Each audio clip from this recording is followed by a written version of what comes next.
Assalamualaikum warahmatullahi wabarakatuh. Halo teman-teman semua, selamat siang. Jadi, perkenalkan dulu, nama saya Nur Apriani. Saya dari kelas B di Prodi Manajemen dengan NPM 101201060.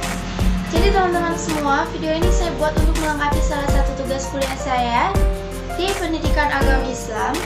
Pada kesempatan kali ini, saya akan meresum materi bab keempat, yaitu mengenai rukun Islam dan rukun iman. Oke, baik teman-teman semua. Sekarang pertama-tama kita akan membahas mengenai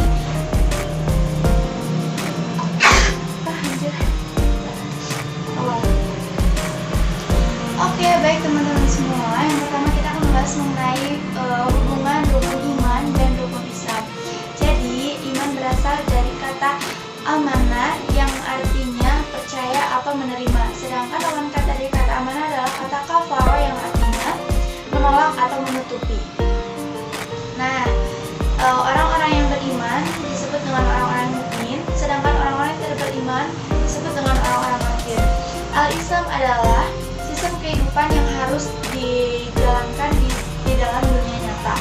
Perwujudan ini diawali dengan pelaksanaan syahadatain atau mengucapkan dua kalimat syahadat, kemudian penegakan sholat dan pengelolaan atau zakat, pelaksanaan saum, dan yang terakhir juga pelaksanaan haji bagi yang mampu. Nah, urutan ini disebut juga dengan arkan Islam atau rukun Islam. Selanjutnya teman-teman kita bahas mengenai rukun iman ya. Iman itu artinya percaya atau meyakini. Rukun iman itu ada 6 poin. Yang pertama, iman kepada Allah, iman kepada malaikat Allah, iman kepada kitab Allah, iman kepada Rasul Allah, iman kepada hari akhir, dan yang terakhir iman kepada qada dan qadar. Nah, di sini saya akan menjelaskan nih satu persatu dari 6 poin tersebut ya. Yang pertama ada iman kepada Allah, di mana kita meyakini akan adanya Allah Subhanahu wa Ta'ala dengan seluruh ciptaan-ciptaannya, termasuk alam semesta dan seisinya. Ada yang di dalam iman kepada Allah ada beberapa poin, yaitu iman kepada asma atau asma wa sifat, yaitu asma dan sifatnya. Jadi teman-teman, ada golongan-golongan orang-orang mukmin yang beriman kepada Allah Subhanahu wa Ta'ala dibagi beberapa golongan.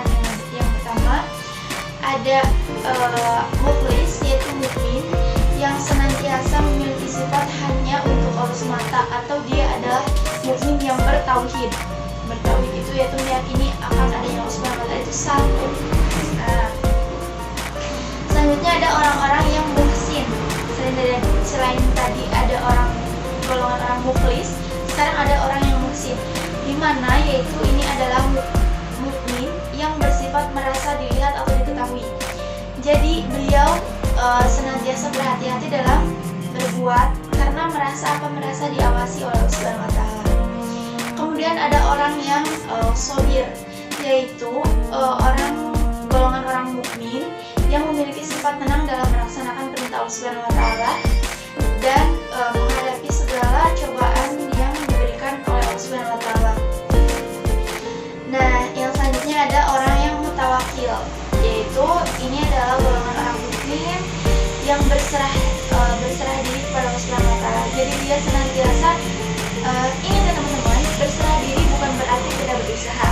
Jadi kita berusaha dulu semaksimal kita untuk masalah hasilnya kita serahkan kepada Allah Subhanahu wa Ta'ala, karena sejatinya Allah Subhanahu wa Ta'ala mengetahui segala hal atau segala sesuatu yang terbaik untuk umatnya. Yang selanjutnya ada golongan orang yang muttaqi atau mukmin yang berhati-hati dalam melaksanakan perintah Allah Subhanahu wa Ta'ala. Nah, jadi teman-teman, sikap-sikap itulah yang akan menyelamatkan manusia di dunia ataupun di akhirat kelak. Selanjutnya kita juga akan membahas masih dalam ruang lingkup iman kepada Allah ya teman-teman. Ada iman kepada af'al Allah. Apa itu af'al?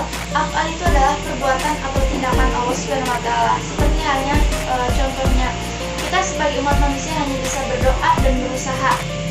Nah, sedangkan Allah yang bisa berbuat dalam hal seperti apa?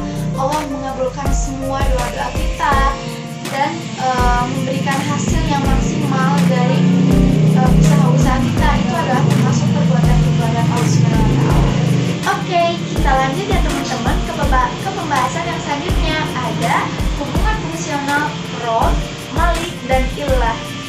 gitu ya. Jadi yang pertama kita bahas adalah Allah sebagai rohnya manusia, yang dimana Allah itu adalah sebagai sang pencipta manusia, bukan hanya manusia tapi alam semesta dan seisinya adalah Allah yang menciptakan. Yang kedua ada Allah sebagai Malik. Malik itu apa? Malik itu raja, rajanya manusia. Ada dikatakan yaitu Malikin Nas. Nah itu adalah merajai atau rajanya manusia. Nah di dalam poin ini, di mana Allah itu sebagai maliknya manusia atau rajanya manusia, Allah berhak untuk memerintah, melarang, menghukum, dan memberi pahala kepada manusia. Selanjutnya yaitu Allah sebagai ilah atau sesembahan manusia, di mana di mana manusia itu menjadikan Allah itu hanyalah satu sesembahan yang wajib disembah. Nah, jadi di poin di mana Allah sebagai ilah atau sembahan manusia, di sini Allah berhak untuk meridhoi, memarahi, mencintai, dan memurkai manusia. Kita lanjut ya guys. Yang kedua ada iman kepada malaikat Allah, di mana malaikat Allah itu ada beberapa kriteria, yaitu senantiasa taat kepada Allah. Jadi malaikat Allah itu tidak mungkin ingkar kepada Allah Subhanahu wa taala, karena sudah kodratnya malaikat Allah itu adalah harus taat kepada Allah Subhanahu wa taala. Yang kedua memiliki kemampuan istimewa, yang dimana kemampuan ini hanya dimiliki oleh malaikat Allah. Yang ketiga memiliki tugas masing-masing yang memang harus dijalankan sesuai dengan prosedur dari Allah Subhanahu wa taala. Yang selanjutnya teman-teman ada iman kepada kitab Allah. Jadi ada 4 kitab Allah yang wajib diketahui, yaitu ada kitab Injil,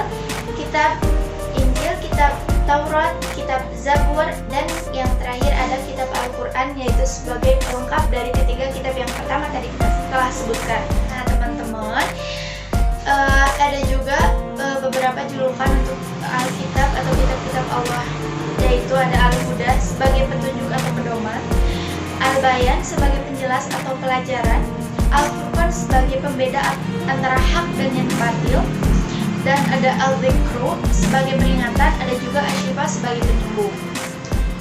Nah, selanjutnya kita membahas mengenai iman kepada Rasulullah. Teman-teman, sebelum kita mengimani, kita juga harus tahu dulu dong, Rasul Allah itu apa? Itu seperti apa? Jadi teman-teman, menurut ilmu yang telah saya pelajari, Rasul adalah manusia, laki-laki yang diberi mandat oleh Allah Subhanahu wa taala untuk menjawatahkan aturan-aturan Allah di muka bumi. Jadi, Rasul diberi tugas oleh Allah itu untuk menjawatahkan aturan-aturan Allah di muka bumi. Jadi, Rasul akan menerapkan semua aturan-aturan Allah, menerapkan, menyebarkan, mengajarkan kepada umat manusia khususnya dan juga kepada makhluk-makhluk hidup lainnya yang ada di muka bumi. Agar apa? Agar mereka senantiasa mengikuti jalan Rasulullah dan mereka akan senantiasa kelak masuk ke dalam surganya Allah, yaitu dimana di dalamnya terdapat keindahan, kenikmatan yang Allah berikan terhadap orang-orang yang senantiasa mengikuti ajaran Rasulullah. Nah teman-teman semua, berikut tadi telah saya jelaskan mengenai rukun Islam dan rukun iman. Sekarang kesimpulannya adalah yang teman-teman harus ingat, rukun iman itu adalah kita harus meyakini akan adanya 6 poin yang tadi. Akan saya ulang kembali, yaitu iman kepada Allah, iman kepada malaikat Allah, iman kepada kitab Allah, iman kepada Rasul Allah, iman kepada hari akhir atau hari kiamat, dan yang terakhir iman kepada qada dan qadar atau takdir Allah.